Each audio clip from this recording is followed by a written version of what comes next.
Okay, well, welcome back once again to Sad Face, what is our final session in the four-part series of LinkedIn Lunch and Learn. Welcome back, Rebecca. Hope you're doing well. Yeah, good, thank you. Hope you're well too, Adam. Yes.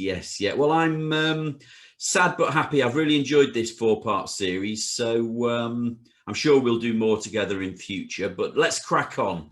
What we're going to do today is have a quick recap of what we covered last time. It should take about 30 minutes, no longer than that. But let's dive straight in, because today's session is going to be about mindset, so a little bit less LinkedIn focus, about getting your head in the right place. And we've got some great content, but just remind us, Rebecca, what we touched on last time. Yeah, so last time we looked at posting your own content. So we talked all around how to get inspired, how to present the content, and then essentially what you can do with it. So it was all about finding great things to post, how to create your own content around words, pictures, videos, maybe even voice messages. And so obviously all designed to help raise your personal brand in front of future employers, because they are your target audience at the moment. That's right. Yeah, absolutely. And we set you some homework as well about engaging with others and being brave and taking the plunge to post your own content. So if you haven't started doing that already, I highly recommend it. And if you want to run that past Adam and I first, then please do. Yes, what I've just forgotten is I forgot to click the slide, didn't I, Rebecca? Should know Don't better by worry. now. You should throw something at me. That's what we were talking about last time. And actually, I've had some really great feedback from people contacting me privately, sharing some of their stuff. And it's lovely to hear, but really great that people are cracking on and building their own profile and brand and building their connections out there. So excellent stuff. And then what we're talking about today is, well, this sort of quote sums it up really for me. The mindset that you need: difficult roads can lead to beautiful destinations. And, you know, I know from personal experience, I know from experience of dealing with people that have recently lost their job or are frustrated in the jobs that they're in, that it can become mentally challenging. And often you can find yourself in a situation where you're not quite sure what to do next. So for me, getting the head right, getting your mindset in the right place is key, really, just to help you bravely push forward and achieve the goals that you want in your career. Yeah, so I think that covers off what I wanted to say there. I don't know if I've missed anything out, Rebecca. I don't think you've missed anything, but as you say, essentially it's kind of getting in the right mindset first before actually, I guess, embarking on what you want to do next. It's going to pave the way and make it kind of so much easier if you're in the right positive mindset, I guess. Yeah, it's something I'm really passionate about, because I believe in personal development. I believe in, you know, thoughts turn into behaviors, turn into actions, and that's what gets results. Of course, we could start a song about that if I really wanted to, but I won't get the guitar off the wall. So yeah, I mean, the first point really, I've got this, I've got this little formula that I wanted to share with people, and they might have seen it before, but it serves as a very good reminder if they haven't. And in this little formula, the E stands for events, you know, things that happen that are outside of your control, like, for example, losing your job or maybe not getting the promotion that you wanted. So I think we would all agree that events happen that are outside of our control, COVID-19 being the perfect example in hand. But the R is what's really important here. The R is how you respond, or your response to that event. And it might take some convincing, but I'm sure given time, I could convince anyone the response is within your control. And of course, I'm sure you've all worked out that what that comes to is, you know, the outcome, the medium to long-term outcome. If you've set some goals, you could imagine is predetermined, because nothing's going to stop you getting there. But events might happen outside of your control through that period. It's how you respond to it that's so important. And you know, referring back to my notes, remembering this, finding that strategy to cope with your emotions, feelings, how you self-talk to yourself, that controls your response. And those strategies can include a few different things. So, you know, I refer to it sometimes the power of 10. You can wait 10 seconds, 10 minutes, maybe 10 hours, maybe 10 days before, you know, determining what your response is going to be. The important thing is that you recognize the response doesn't have to be immediate and knee-jerk. Critical thing that's always helped me out is getting a network of support around you. So friends, family, they can be great, but sometimes friends and family can't be the most positive influence. So build your network, use that as part of your thing. That can help you control your response. And really importantly, eliminate any negativity. You know, I alluded to it a moment ago, but sometimes the people we love the most can be negative influences, and it's only because they care. It's only because they care so deeply about your personal welfare. It can become risk averse, which can come into providing negative feelings. So give them a wide berth, or control the conversation that you're having with them, and surround yourself with positive influences. And one thing for me definitely is stop watching the mainstream news quite so much. I mean, good Lord, if you listen to the news on 24-hour repeat, you won't want to do anything because it's also doom and gloom. Maybe limit your time on social media a little bit. But, you know, all I would say is the next time something happens to you, consider and analyze your feelings about it and how you're going to respond. If you start to spiral into you know, a victim state of mind, and I choose that word carefully, reach out. Look, you can reach out to me or Rebecca. We'll give you some helps and advice. You might feel all is lost, but it never is. Chatting with someone can reframe it, and your response will determine the outcome. So yeah, I mean, that's probably all I've got on that for now. Anything to add there, Rebecca? I'd probably say that actually that 10-10-10 is really key, because actually it then helps you respond rather than react to something. And actually, I don't know how many times I've written an email and gone, thank goodness haven't sent it. Sort of you go back to it the following day and you think, no, I absolutely should not have written that or sent it. But actually just getting it down on paper helps kind of defuzz it in your mind. So I think that's really important. But actually, the one thing I would say is focus on the things that you can control. So things like your mindset, how you start the day, taking breaks, and actually just being kind to yourself. Yeah, big time. All of those things, absolutely right. And yeah, it's an important philosophy to understand, really, that the events happen outside your control. Your response is within your control, and we'll come on to goal setting in a minute. Because if you've got a good short, medium, long-term goal, that's the outcome you want. Short-term events are only little hurdles to overcome, knowing that you're going to get there eventually. So let's move on to that, actually. So, you know, I'll hand over to you, Rebecca, to talk about SML goals. Yeah, so goal setting. So you may have grand aspirations to be a CEO or director, a chairman, or whatever. But actually, if you've got no prior experience or of that, or kind of senior leadership experience, then perhaps that's better set as a long-term goal. If you're out of work at the moment and you're looking for income immediately, then setting realistic short-term goals to kind of find any job at the moment that will tide you over is actually a very valid short-term goal. The medium-term goals may be around getting back into a job that's similar to the one you just left, or actually even a promotion. And then you can kind of set your own timescales to what short, medium, and long-term looks like. But having that long-term vision kind of set out, written down, will really help drive everything that you do kind of and work towards that goal in the end. So in session 1, we talked around kind of that famous Spice Girls quote, tell me what you want, what you really, really want. And actually, if you have that clear in your mind, then that's going to help kind of everything you do will be driving towards that one long-term goal. Yes. Yeah, definitely. I think that's fantastic advice. And, you know, SML goals, short, medium, long-term goals. Sure, there's pressures of the moment.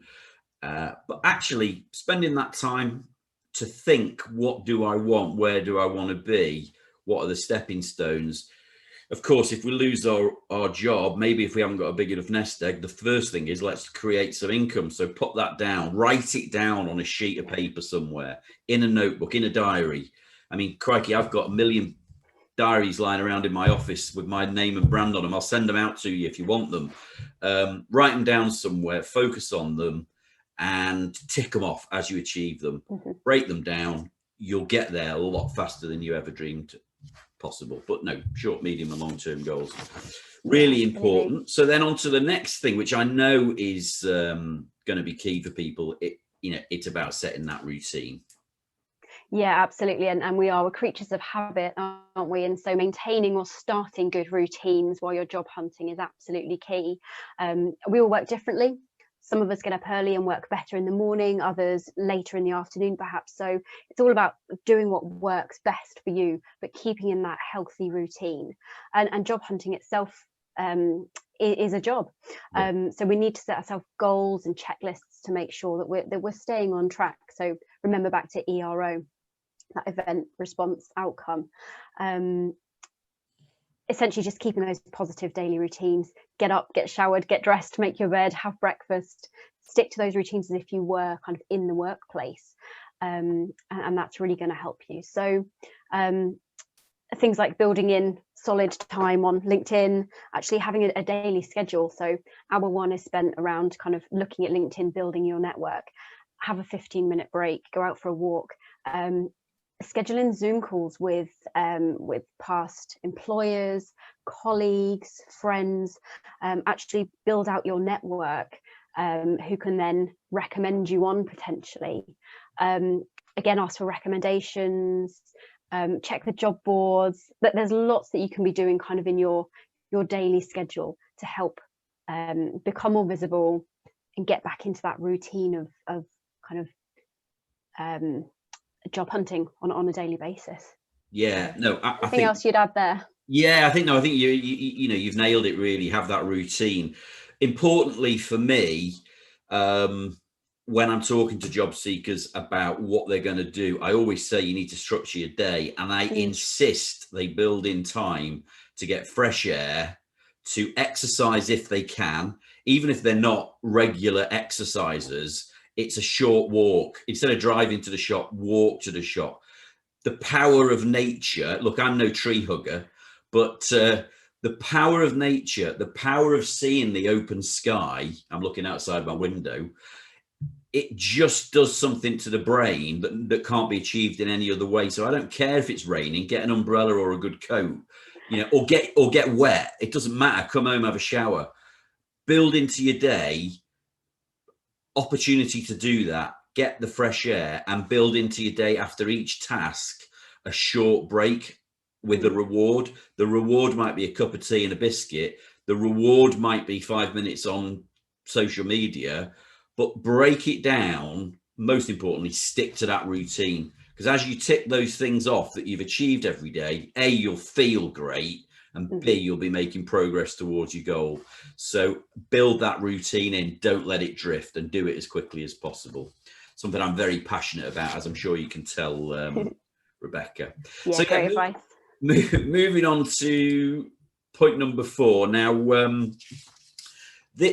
as I researched this quote, I found out that it's been attributed to 3 or 4 different golfers. I've always thought it was the great Gary Player that said it. The more I practice, the luckier I get. And I absolutely love it, because I know it's true. I know it's true on the golf course, although if anyone's ever played golf with me, they might be wondering about that. But I know it's true in life. You see people who you think are lucky. When you look into their backstory, they're not lucky at all. They've just really worked damned hard and learned from their mistakes through trial and error and continual improvement and practice. So what can you practice when you're job seeking? People might think, well, look, we've been through quite a few of them over the last 3 episodes. CV writing, so you might say, I've got a CV or I've bought a CV. Well, look, try something new. Maybe redesign it using something like Canva and get it looking really funky, or scale it back and make it very block text, so you've got a few different versions of it. Just try some different formulas and get some feedback. So then interviews, I remember a long time ago, I had an interview that I really wanted to get the job for. And the night before, I was living at home with my parents. That tells you how long ago it was. And the night before, my dad said, let's practice your interview. And I said, oh, no, I'm not going to do that.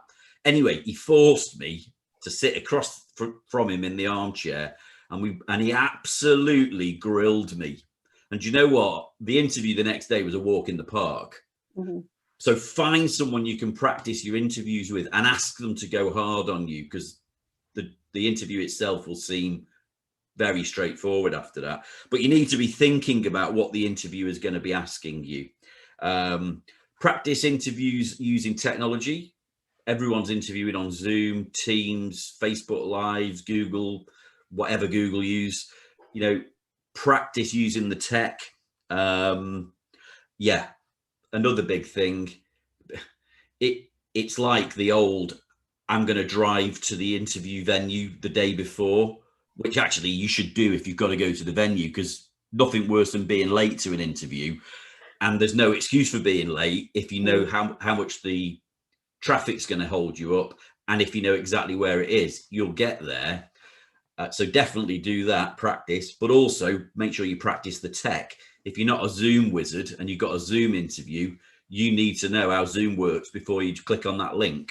So practice, find a partner to sort of accountability and practice with, and other things, content writing. You don't have to post it, but you can practice writing it.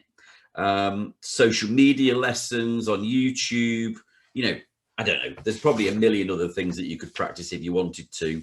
But the thing about practice, my final point on this, it gives you something to focus on. It stops any procrastination about what should I be doing, what shouldn't I be doing. And it eases the current situation, i.e. the event that's happened to you. So you can build your routine, practice all the things in there. And importantly, doing something and being active with the right things will massively impact your mindset. And that's what's going to determine your success. The way you think will determine the outcome. So it's hugely important. Yeah. Anything I've missed there, Rebecca? No, it's a great set of advice there. Good. Well, thank you very much. So yeah, on to number 5. This is about gathering feedback. So over to you. Yes, and you mentioned there about running things by you and I if anyone wants feedback, and we're absolutely open to that. And asking for feedback is something that we should all be doing on absolutely everything that we do.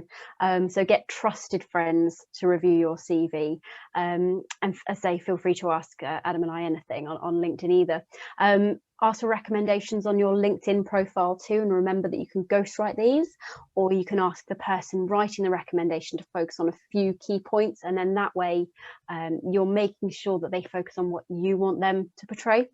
Yeah. And I'm sure you'll agree with this, but if you're unsuccessful at an interview, ask for feedback. It's always great to find out what went right, what didn't go so well, and ask to genuinely learn from it, because then the next interview you have is going to be even better, and you're going to be improving all the time. Yeah, absolutely. People, if you ask them in the right way, have you got any feedback for me? And they say, no, you just narrowly missed out. You could think, oh, I've only narrowly missed out. For me, that ½ inch of difference is the key. So it's like, okay, well, what was it? What did they have? And actually, if I'm asking for feedback, I say, don't worry about my feelings. Give it to me. Yeah, because I can only improve. We got to a point where you've told me I'm not going to get the job or I'm not going to win the contract. That's fine. I've got over that. Tell me what it was. And when you encourage someone to be a critical friend, asking for the fruit from the tree, well, the good news is you can choose what to do with that. So if someone gives you a load of stuff and you think, well, that's nonsense, I don't care, I love this shirt, I don't care that you thought this shirt was awful, forget all that. That's about ego. Yeah. choose to listen to it and choose how you respond. Button it, don't say anything, go away afterwards and think about it, reflect on it. Is that true? Do I want to take that feedback on board, or do I want to park it because that's just me? That's up to you. But importantly, you must ask for critical feedback and act upon it. Something else I'm sure you can tell Rebecca I'm very passionate about. Yeah, and I love that phrase, critical friend. I Yes. really like that. That's a key takeaway. Good. Be a critical friend, because that's how we all improve, definitely. Good. Okay. So I think that's our last tip, Rebecca. We're into our final homework assignment. And of course, as head teacher, it's for you to set it. Yeah, absolutely. We couldn't leave you on this final session without a piece of homework. So as ever, 2 pieces of homework. The first one is set some goals. So be clear about your short, mid and long-term goals. It's fine to dream, but it's just, you need to get really clear on that plan of how you're going to achieve those dreams. Goals could be anything from, I'm going to give myself half a day off next week to do my hobby, all the way through to, in 5 years' time, I'm going to be the CEO of my own company. But the key thing is get really clear about them. Yes. And then the second part of your homework is developing your network. So connect with recruiters who are posting jobs that you're applying for, send out connection requests to previous colleagues, suppliers, people you've worked with, and put up catch-up calls with people in your network too. So reach out, even if it's just a 20-minute catch-up over coffee, just to discuss the weather or COVID or whatever's going on. Actually just keeping those relationships kind of bubbling along is really going to help in the long term. And actually importantly, reciprocate. So if you see someone else struggling, actually reach out and help them. So those are the 2 key pieces of homework this week. Yeah. Oh yeah, brilliant. And I think really powerful stuff there. Set the goals, develop your network. Thinking back to session 1 or 2, the power of 6, the 6 degrees of separation. The answer to your problem will lie within the network that you've already got, or the one that you're about to develop. So build those relationships, offer help first, pay it forward, as the Americans would say, and it will come back to you in abundance. I have no doubt of that. So great advice and valuable homework for people. So okay, let's recap the last 4 weeks, Rebecca. What have we taken these people through? Yeah, we've covered a lot actually in the last 4 sessions. So the first one was all around standing out from the crowd, making sure that your LinkedIn profile is set up to perfection and getting found on LinkedIn. The second session was all around then being visible. So you can stand out without being visible. So session 2 talked around how to get visible.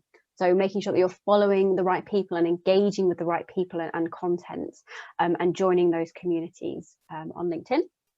Session 3 was about posting your own content and creating great information for your audience, but also for others to comment and engage with. And then, of course, this last session all around mindset, getting your head in the right place and doing the right things consistently to achieve your goals.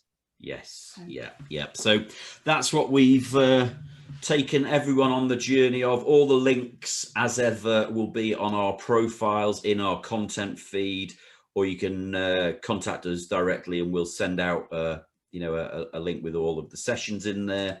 Yeah, I mean, look, this is the end of this series. No doubt Rebecca and I will dream up something else to come back to everyone with in future. But look, all I wanted to round off with, Rebecca, was to say to people, good luck with your search. Remember what we know about luck, actually, that the harder you practice, the luckier you get.